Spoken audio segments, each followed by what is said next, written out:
Ընտրությունների մի քանի օր է մնացել եւ դու ուզում ես անպայման ճիշտ որոշում կայացնել եւ ձայնդ հանկարծ չտալ անարժանին։ Եվ քանի որ հիմա թե բանավեճերի, թե հարցազրույցների ժամանակ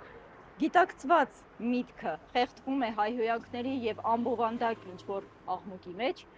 Մարտական եղբայրություն միաբանությունը կազմել է հարցաշար եւ այդ հարցաշարով հյուր ենք գնում քաղաքական այն ուժերին, որ համաձայնել են պատասխանել մեր հարցերին։ Գրացինք։ Բարև ձեզ, մենք գտնվում ենք նոր ուժ կուսակցության գրասենյակում եւ քանի որ Մարտական եղբայրություն միաբանությունը ունի իր կուսակցությունը, որը չի գրանցվել այս պահին դեռևս, բայց քաղաքական գործընթացներին մասնակցում ենք եւ ունենք որոշակի հարցեր եւ այս հարցերը շատ առանցքային են հենց մեր քաղաքական վերաբերմունքի եւ դիրքորոշումների հարցում։ Դրա համար փորձում ենք այն կուսակցությունները, որոնք պետք է մասնակցեն ընտրություններին, իրենց ուղղել այս հարցերը եւ ստանալ պատասխաններ։ Սա նաև մեր համակիրների համար է, ինչու ոչ, եւ ընդհանուր քարոզարշավում տիրող աղմուկի մեջ առանձնացնելու համար բովանդակային կարևոր հարցերը։ Իմ զրուցակիցը Հակոբ Կարապետյանն է, ով որ նոր ուժ կուսակցության վարչության անդամ է եւ պատգամավորի թեկնածու, այո։ Այո։ Կարող ենք ինձ թվում է միանգամից սկսել առաջին հարցը, ինչպիսին է ձեր գնահատականը կամ վերաբերմունքը 2020 թվականի նոյեմբերի 9-ի եռակողմ հայտարարությանը։ Շնորհակալ եմ հրավերի համար։ 2020 թվականի պատերազմը եղել է հայ ժողովրդի համախմբման եւ Արցախի համար մարտնչելու կամքի փայլուն դրսևորումներից մեկը եւ միևնույն ժամանակ եղել է ռազմաքաղաքական ղեկավարության բացարձակ անհամարժեք ընկալման կամ անհամարժեք վերաբերմունքին, ոչ պրոֆեսիոնալ, ոչ կոմպետենտ, խառնիճաղանջ, վայրի վերո կառավարում էր, որը ուրեմն հանգեցրեց ողբերգության իդեմս նոյեմբերի 9-ի համաձայնագրի։ Մեզ հետաքրքիր է արդյոք եթե դուք դառնաք օրինակ ընտրվեք եւ դառնաք իշխող ուժ, արդյոք նույնիսկ վերաբերմունքի տեսանկյունից կհայտարարեք, որ Հայաստանը ետ է կանչում իր ստորագրությունը այդ փաստաթղթից։ Նոյեմբերի 9-ի ես կարծում եմ, որ նոյեմբերի 9-ի փաստաթուղթը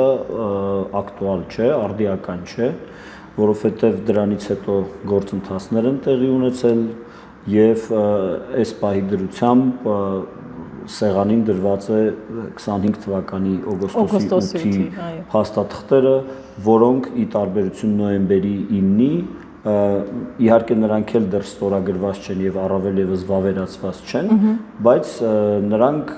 արդեն ոչ արդիական են դարձրել նոյեմբերի 9-ի փաստաթղթը։ Այդ դեպքում սահուն անցնենք հենց Վաշինգտոնյան այդ հայտարարությանը եւ եկեք պատասխանենք վերաբերմունքը ձեր կուսակցության, թե այդ հայտարարության հանդեպ այդ օգոստոսի 8-ի։ Դե միանգամից ասեմ, որ նոր ուժ կուսակցությունը թերևս այն քիչ կամ գուցե միակ ընդդիմադիր կուսակցությունն է, որը օգոստոսի 8-ի հայտարարությունից հետո համաձայնագրերից հետո հանդես է եկել հայտարարությամբ եւ ներկայացրել է իր դիրքորոշումը, այն է ստեղծված պայմաններում այդ համաձայնագրերը այդ համաձայնագրերից ավելի բարենպաստ փաստաթուղթ այս պահին առնվազն չէր կարելի ակնկալել եւ մենք գնահատում ենք Նիկոլ Փաշինյանի 8 տարիների այդ պայդրությամբ 7 տարիների արտաքին քաղաքականությունը որպես դավաճանություն Հայաստանի եւ հայ ժողովրդի շահերին մենք գնահատում ենք դա որպես հանցավոր ուրեմն անկարողություն կառավարելու իրավիճակը որոշ դեպքերում հրահրել պատերազմը կամ չփորձել զսպել այն իսկ որոշ դեպքերում արդեն 20-23 թվականից հետո առավել եւս 23-ից հետո ուրեմն ուրանալ ամբողջ 30-35-ամյա պայքարը եւ ուրեմն հանգեցնել այն վիճակին, որը մենք ունենք։ Այդուհանդերձ մենք կարծում ենք, որ Հայաստանը մի նոր լայնամասշտաբ պատերազմի պատրաստ չէ եւ պետք է փորձել կառուցել հարևանների հետ հարաբերությունները ինչ որ իրավապայմանագրային հենքի վրա եւ այդ իրավապայմանագրային հենքը այս պահին օգոստոսի 8-ի համաձայնագրերն են։ Լավ, կողմ եք Հայաստանի եւ Ադրբեջանի միջև նախաստորագրված խաղաղության պայմանագրի ստորագրմանը եւ վավերացմանը։ Դե ըստ էության ես պատասխանեցի նախորդ հարցում։ Ես հասկացա, բայց այդ մեր ոնց որ հաջորդ հարցն էր եւ եթե այսպես հակիրճ արդյունք տակ մի հատ, որ Հակիրճ, այո։ Մենք ցավոք սրտի գտնվում ենք այն իրողության մեջ, որ այդ պայմանագրերը պետք է ստորագրվեն։ Ինչպես եք պատկերացնում Հայաստանի եւ Ադրբեջանի միջև խաղաղության գործընթացը։ Ապագան նկատի ունեք, թե ներկա միտումները Հայաստանն ու Ադրբեջանը իրար հետ պետք է ձգտեն խաղաղության եւ բարիդրացիության։ Մենք չենք կարծում, որ Հայաստանի եւ Ադրբեջանի միջև կոնֆլիկտը պետք է ավարտվի երկուսից մեկի կործանմամբ, հա, որովհետեւ եթե մենք այդ կանխավարկածով ենք առաջ շարժում, ապա այդտեղ առնվազն 50%-ով կա հավանականություն Հայաստանի կործանման։ Եվ մենք կարծում ենք, որ պետք է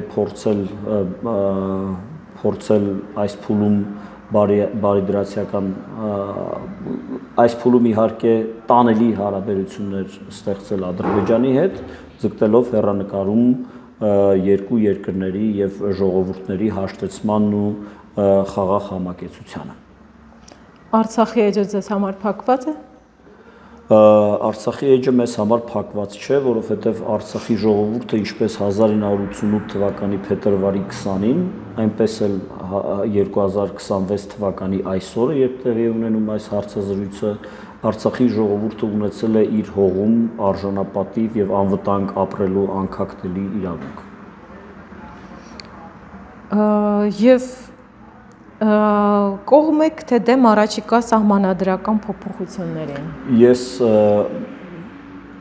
սահմանադրական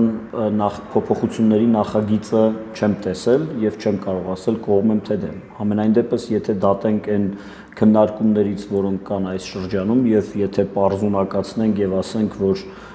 սահմանադրությունը փոփոխվում է դրանից անկախության հռչակագրի հղումը հանելու համար, մենք դեմ ենք դրան, որովհետև դա ակնհայտ է, որ դա դրսից պարտադրված, թելադրված օրակարգ է։ Մենք դա ոչ միայն համարում ենք անընդունելի, որովհետև դրանով խաթարվում է Հայաստանի ինքնիշխանությունը, իհարկե առաջին հերթին դրա համար, բայց նաև լինելով դեմոկրատական ուժ եւ դեմոկրատական արժեքների ջատագով մենք բացարձակապես անընդունելի ենք համարում, որպեսզի հակադեմոկրատական բռնապետական ռեժիմը օրակարգ թելադրի Հայաստանը։ Այո, եւ ես կարող եմ մի բան հավելել։ Խնդրեմ։ Այդ դեպքում խաղաղության պայմանագրի, այսպես ասած, հիմքերից մեկում այս կետը արկա է։ Կարծեմ պայմանագրի տեքստում դա արկա չէ։ Դա լրացուցիչ նախապայման է, որը մեզ համար ընդունելի չէ։ Շատ լավ։ Շնորհակալություն։ Ես էլ ձեզ եմ շնորհակալ։